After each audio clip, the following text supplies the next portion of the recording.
Hello, I'm Luke O'Neill and here I am in my lab in the Trinity Biomedical Sciences Institute.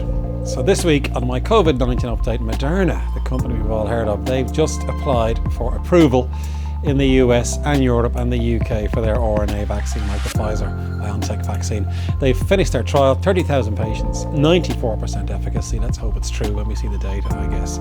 It's a bit different to the Pfizer one. It keeps in a regular freezer, first of all, for a month, so it's a bit easier to store, I guess. And I guess the second thing is they tried it in different ages, different ethnicities, and they're saying it works across those.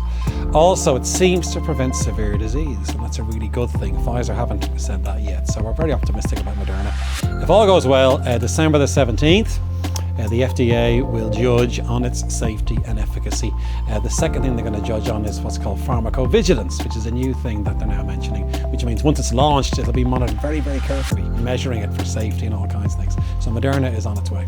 And we heard the UK is getting ready for the Pfizer vaccine. They're saying they're getting ready for the 7th to 9th of December. They might start deploying it. This depends on the MHRA, which is the UK's regulatory body, actually giving its opinion on that vaccine. So it's incredible. Hospitals may have the vaccine in place in about a week from now. Very interesting.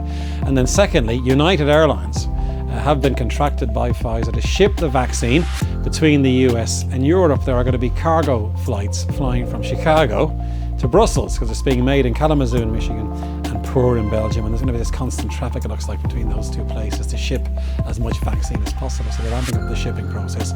Also, United have been given permission to carry 5 times the amount of dry ice than they normally would, because this vaccine has to get very, very cold, and dry ice is the answer. So the aviation authorities have given them permission now to carry a lot more dry ice than they otherwise would. And one study that's just come out as well is about sneezing. If you're wearing a mask and you sneeze, does that stop all the droplets coming out? It does up to a point, but the trouble is the droplets go up. So you sneeze into your mask. They've shown 2 feet in the air they can detect droplets. These could be infectious, they might land nearby.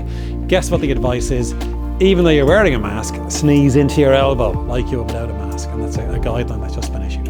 And a study in the US has come out. They asked 1,000 people of all the activities during lockdown, what gave them the most sort of satisfaction, I suppose, and decreased their stress level.